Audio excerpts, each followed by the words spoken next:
สบายดีตาชะหอ EP นี้เนาะแอดมินสรุปบทเรียนเกี่ยวกับ HSK 2มาให้กับทุกคนเนาะซึ่งว่าแอดมินก็จะเริ่มเฮ็ดไปแต่ละบทเนาะโดยการสรุปบทเรียนที่สำคัญเนาะมาอธิบายให้กับทุกคน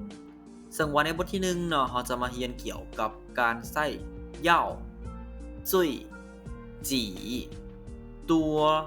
ทั้ง4คำนี่เนาะซึ่งว่าทั้ง4คำนี้มันก็จะมีลักษณะการใช้ที่แตกต่างกันเนาะโอเคเนาะก่อนจะไปรับชมคลิปวิดีโอนี้จะได้ก็ฝากกดไลค์กดแชร์กด Subscribe เพื่อเป็นกำลังใจให้แอดมินเด้อ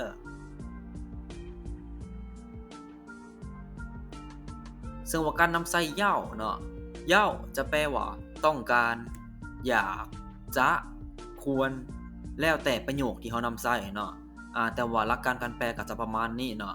ซึ่งว่าโครงสร้างในประโยคบอกเล่าเนาะมันก็จะมีหลายโครงสร้างเนาะแต่ว่าแอดมินขอยกตัวอย่างโครงสร้างแบบนี้ขึ้นมาเนาะก็คือ subject นะก็คือคำตัวตั้งบวกให้กับเหย้าบวกให้กับ verb หรือว่ากิริยาเนาะแล้วก็บวกให้ object เนาะก็คือคำประกอบเนาะตัวอย่างที่1我要学习英语我要学习英语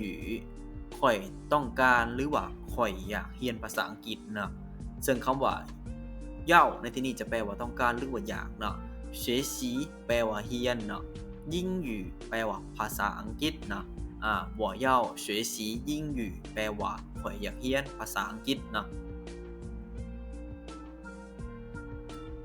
ตัวอย่างที่2我下午要去超市我下午要去超市เนาะตอนบ่ายข่อยอยากจะไปซูเปอร์มาร์เก็ตเนาะหรือว่าข่อยจะไปซูเปอร์มาร์เก็ตเนาะเป็นหยังในที่นี้จะแปลว่าจะเนาะเนื่องจากว่าช่าหูในที่นี้เนาะจะแปลว่าตอนบ่ายซึ่งว่ามันเป็นอนาคตเนาะยังบ่ทันได้ฮอดปัจจุบันนี้ฉะนั้นเอาใช้คำว่าเหย้าในที่นี้จะแปลว่าจะเนาะชื่อแปลว่าไป超市แปลว่าซูเปอร์มาร์เก็ตเนาะ我下午要去超市ตอนบ่ายข่อยจะไปซูเปอร์มาร์เก็ตเนาะตัวอย่างที่3你要好好学中文你要好好学中文เนาะจะแปลว่าเจ้าควรตั้งใจเรียนภาษาจีนเนาะหรือว่าเจ้าต้องตั้งใจเรียนภาษาจีนเนาะเย่าในที่นี้จะแปลว่าควรหรือว่าต้องเนาะ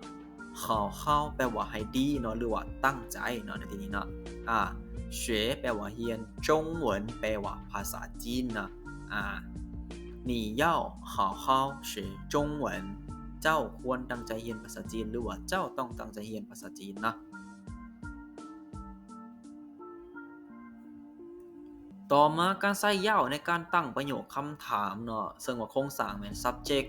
บวกเหย้าบวก verb บวก object แล้วก็บวกมานะพร้อมด้วยคำถามพร้อมด้วยหมายถามเนาะตัวอย่างที่1你要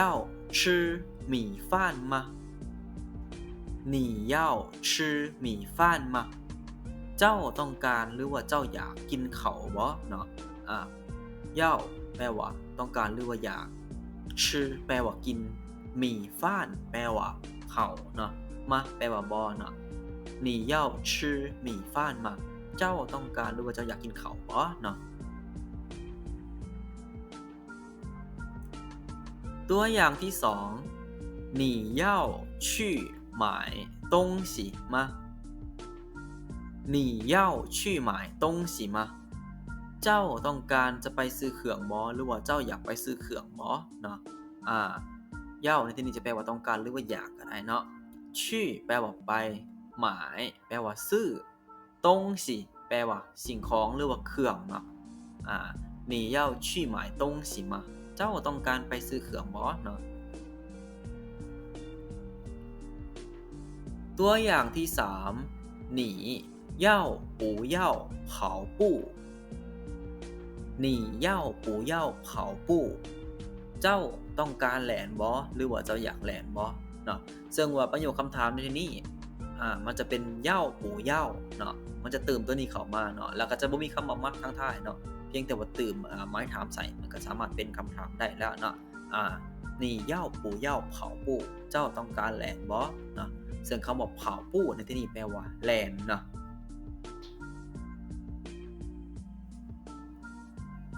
ต ตัวอย่างที่4เนาะหนีเย่าปูเย่าข้านเตี้ยนหญิงหนีเย่าปูเย่าข้านเตี้ยนหญิงเจ้าอยากเบิ่งหนังบ่เนาะในที่นี้ก็แปลว่าเย่าปูเย่าจะแปลว่า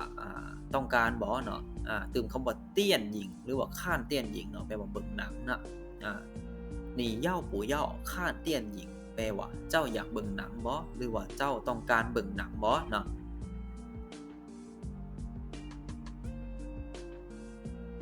ต่อมาการใส่เย่าในการปฏิเสธเนาะโครงสร้างเหมือน subject เนาะบวกให้กับปูเย่าเนาะเติมคำว่าปูเย่าใส่เนาะเติมคำว่าปู้ใส่ตอนหน้าคำว่าเย่าแต่ว่าจะอ่านว่าปูเย่าเนาะแล้วก็บวกให้ค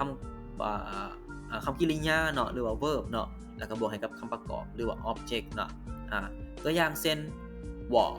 不要看书我不要看书เนาะข่อยบ่อยากอ่านหนังสือหรือว่าข่อยบ่ต้องการอ่านหนังสือเนาะข้านชูแปลว่าอ่านหนังสือเนาะปูเย่าแปลว่าบ่ต้องการหรือว่าบ่อยากเนาะ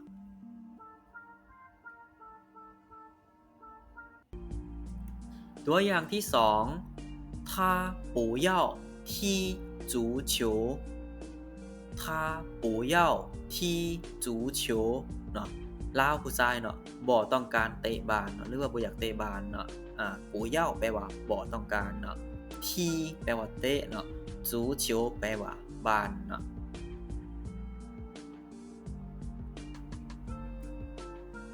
ตัวอย่างที่3เนาะสำหรับการถามแล้วก็เราสามารถปฏิเสธได้เนาะหรือว่าบอกเล่าแล้วเราปฏิเสธได้เนาะจากการที่ใช้ปูเย่าเนาะเราสามารถใช้คำว่าปู้เสียงก็ได้เนาะปู้เสียงแปลว่าบ่ต้องการคือกันเนาะปู้แปลว่าบ่เสียงแปลว่าต้องการหรือว่าอยากเนาะปู้เสียงแปลว่าบ่ต้องการเนาะเราสามารถเติมคำว่าปู้เสียงแทนให้กับปูเย่าเนาะตัวอย่างเช่น他要吃火锅但是我不想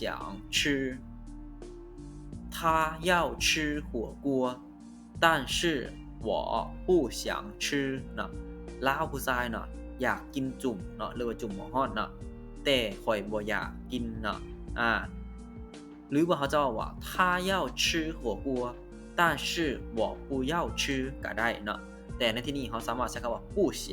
แทนคำว่า不要ก็ได้เนาะตัวอย่างที่4我不想去上班我不想去上班ข่อยบ่อยากไปเฮ็ดเวียกเนาะหรือว่าเขาสามารถคำว่า我不要去上班ก็ได้เนาะก็คือแปลว่าข่อยบ่อยากไปเฮ็ดเวียกคือกันเนาะคำว่า去แปลว่าไป上班แปลว่าเฮ็ดเวียกเนาะ我不想去上班ข่อยบ่อยากไปเฮ็ดเวียกเนาะ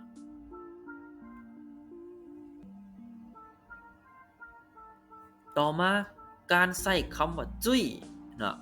จุ้ยนี่จะแปลว่าที่สุดเนาะซึ่งว่าเป็นคำกรรมวิเศษบอกระดับเนาะซึ่งมันจะมีหลายโครงสร้างประโยคหรือว่าหลายวิธีการใส่เนาะแต่ว่าในที่นี้แอดมินขอยกมาตัวอย่างเนาะ2ตัวอย่างเนาะตัวอย่างเช่นโครงสร้างที่1เนาะ subject บวกให้กับจุ้ยบวกให้ verb บวกให้กับ object เนาะกรณีที่เป็นประโยคบอกเล่าเนาะตัวอย่างเช่น他最爱吃麻辣烫他最爱吃麻辣烫เนาะจะแปลว่า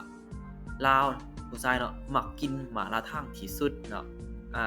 最爱吃แปลว่ามักกินที่สุดเนาะหม่าล่าทั่งเนาะก็คือหม่าล่าทั่งเนาะวิธีการมันจะเป็นแบบนี้เนาะสำหรับการวางประโยคเนาะสำหรับโครงสร้างที่1เนาะตัวอย่างที่2เนาะเอามาเบิ่งกันเลยเนาะหม่าลี่最喜欢看书玛丽最喜欢看书มาลี่มักอ่านหนังสือที่สุดเนาะซึ่งว่า最喜欢แปลว่ามักที่สุดเนาะ看书แปลว่าอ่านหนังสือเนาะโครงสร้างประโยคก็จะวางแบบนี้เลยเนาะ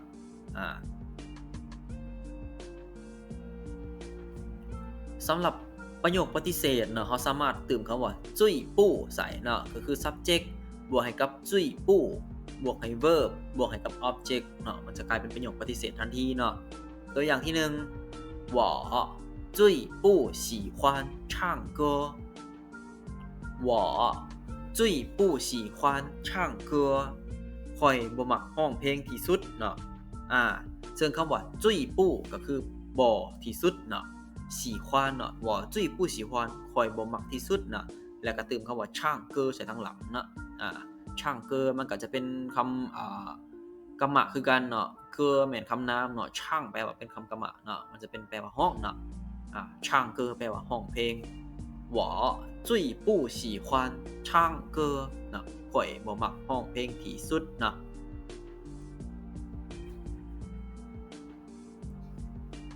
ตัวอย่างที่2他最不想看电影他最不想看电影เนาะลาวผู้ชายเนาะบ่อยากเบิ่งหนังที่สุดหรือว่าบ่ต้องการเบิ่งหนังที่สุดเนาะจุ้ยปู่เฉียงแปลว่าบ่ต้องการหรือว่าบ่อยากที่สุดเนาะข้านเตี้ยนหญิงแปลว่าเบิ่งหนังเนาะแต่เวลามารวมกันถ้าจุ้ยปู่喜欢ข้านเตี้ยนหญิงเนาะก็คือลาวบ่มักหรือว่าลาวบ่อยากเบิ่งหนังที่สุดเนาะ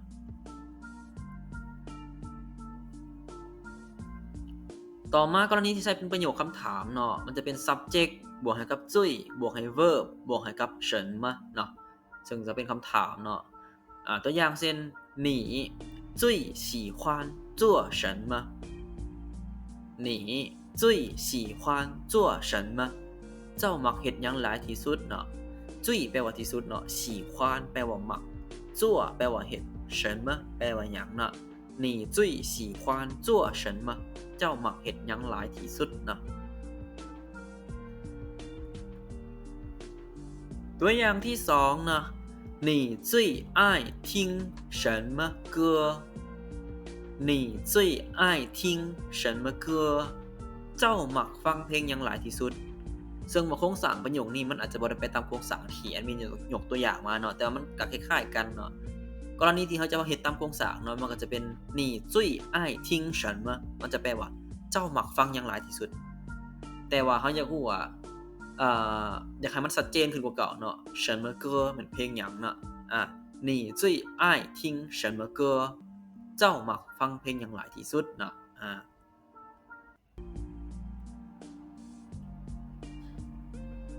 ต่อมาจะเป็นโครงสร้างที่2เนาะการใส่จุ้ยเนาะคือ subject บวกให้จุ้ยบวกให้กับ adjective เนาะ adjective เป็นคำคุณนามเนาะตัวอย่างเช่น他的汉语最好他的汉语最好เนาะจะแปลว่าภาษาจีนของลาวเนาะที่เป็นผู้หญิงเนาะดีที่สุดหรือว่าเก่งที่สุดเนาะ他的汉语แปลว่าภาษาจีนของลาวเนาะ最好แปลว่าดีที่สุดเนาะ好แม่นคำคุณนามเนาะมันจะแปลว่าดีเนาะหรือว่าเก่งก็ได้เนาะในที่นี้ตัวอย่างที่2在巴黎他个子最高在巴黎他个子最高อยู่ห้องเรียนความสูงของเราสูงที่สุดเนาะเราผู้ชายเนาะ在巴黎แปลว่าอยู่ในห้องเนาะ他个子เป็นความสูงของเราเนาะ最高แปลว่าสูงที่สุดเนาะ在巴黎他个子最高เนาะอยู่ห้องเรียนความสูงของเราสูงที่สุดเนาะ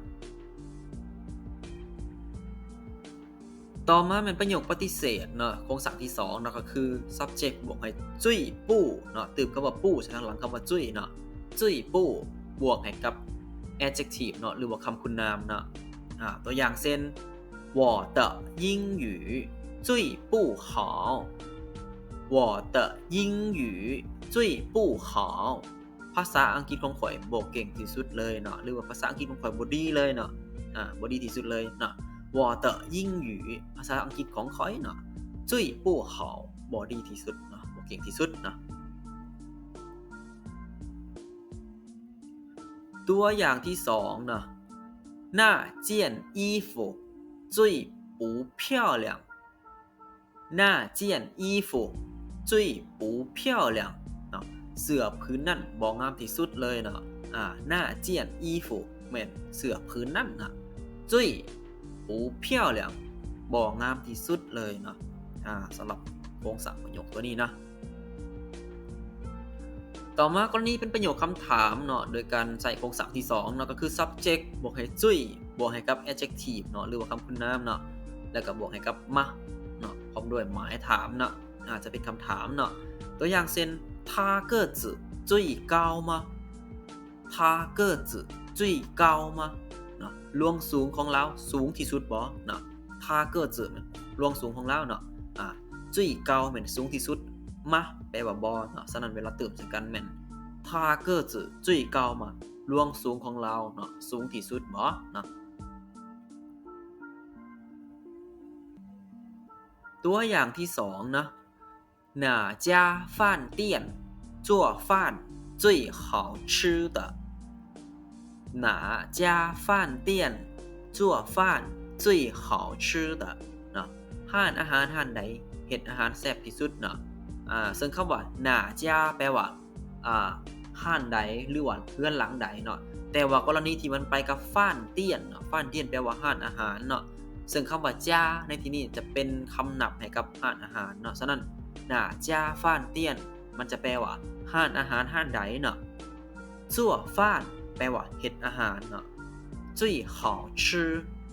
ดีที่สุดหรือว่าแซ่บที่สุดเนาะเตอในที่นี้เขาเป็นคำเน้นเนาะเน้นว่าห้านใดที่เฮ็ดแซ่บที่สุดเนาะเขาเติมเข้ามาเนาะหรือว่าเฮาบ่ใส่ก็ได้เนาะแต่ว่าถ้าเฮาใส่มันจะเป็นการเน้นเนาะว่าห้านอาหารห้านใดเฮ็ดอาหารแซ่บที่สุดเนาะก็คือ哪家饭店做饭最好吃的เนาะ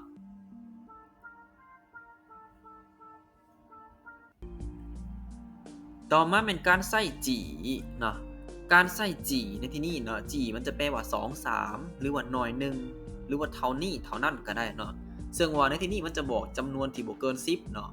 อาจจะเป็น2 3เนาะหรือว่าจำนวนน้อยเนาะซึ่งว่าโครงสร้างของมันแม่น subject บวกให้ verb บวกให้จีบวกให้กับเลี่ยงชื่อเลี่ยงชื่อเป็นคำนับเนาะแล้วก็บวกให้กับ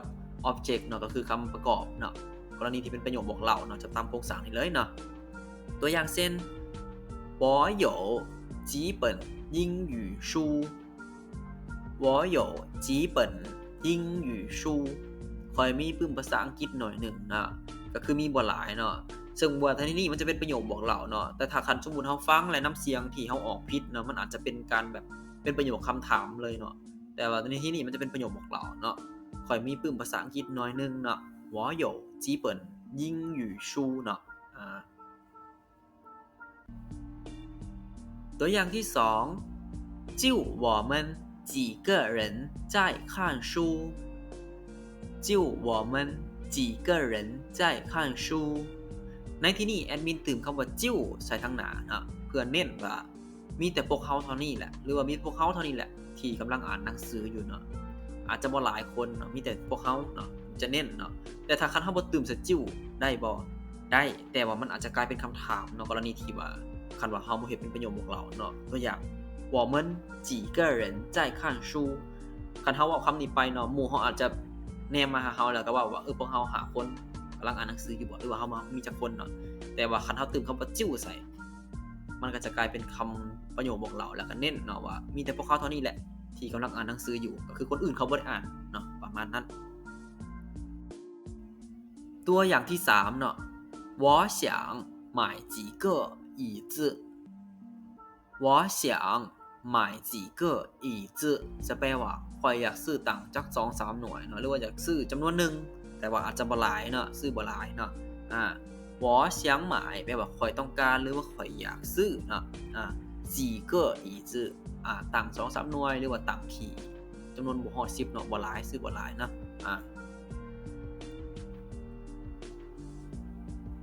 ต่อมาการใส่จี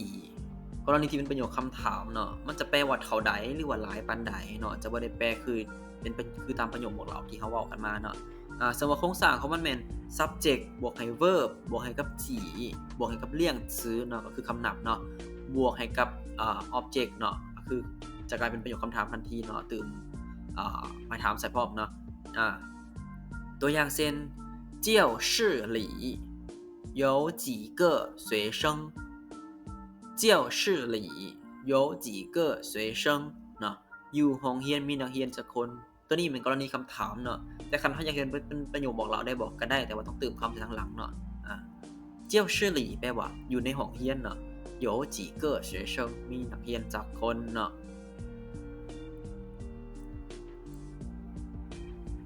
ตัวอย่างที่สอง你家有几口人你家有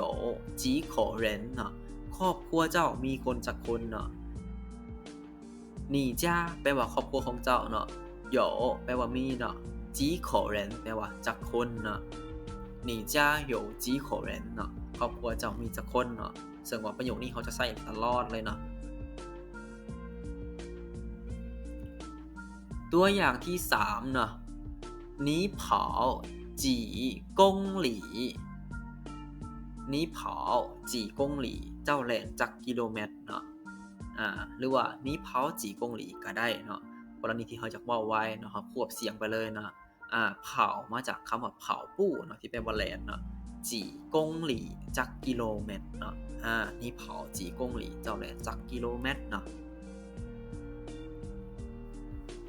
ต่อมาเป็นการใส่คำว่าตัวเนาะตัวในที่นี้จะแปลว่าหลายเนาะเป็นคำคุณนามเนาะหรือว่าแปลว่าป้ายก็ได้เนาะก็จะเป็นคำคุณนามคือการบอกจำนวนเนาะตัวนี้เนาะ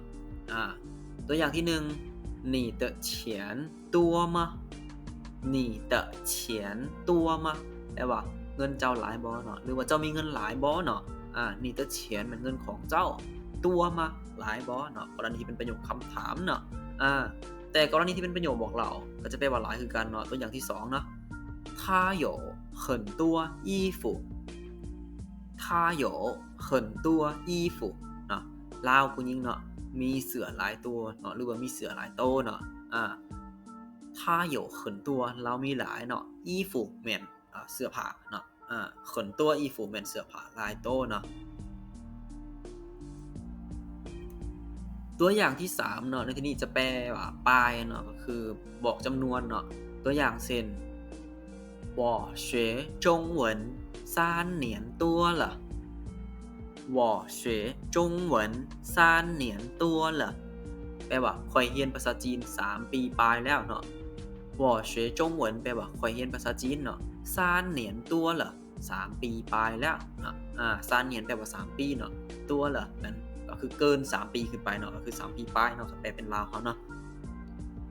ตัวอย่างที่4เนาะ他回中国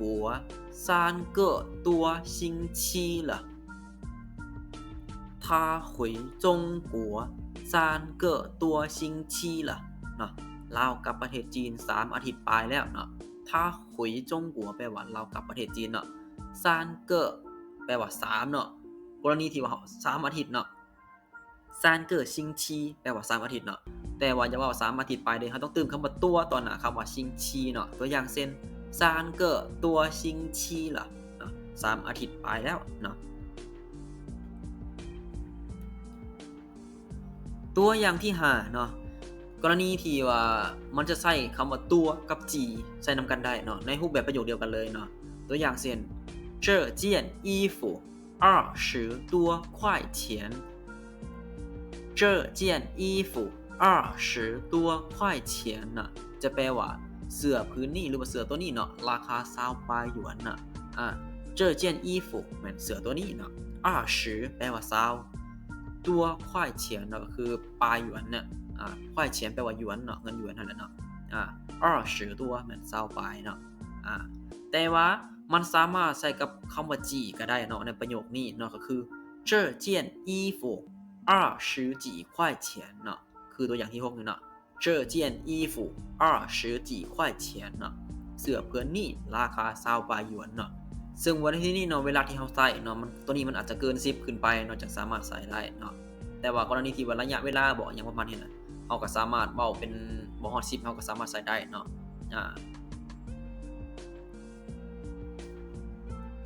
ตัวอย่างที่7ก็คือกันเนาะตัวอย่างที่7ก็สามารถใช้นำกันได้เนาะก็คือ他跑了30几分钟他跑了30几分钟เนาะแล้วแล่นแล้วเนาะประมาณ30ปลายนาทีละเนาะตัวอย่างที่8ก็คือกันเนาะสามารถคำว่าตัวเอาคำว่าตัวนี่เนาะมาแทนกับจีนี่ก็ได้นะ他跑了30多分钟เนาะ他跑了30多分钟เนาะ ราวแล่น30ปลายนาทีแล้วเนาะ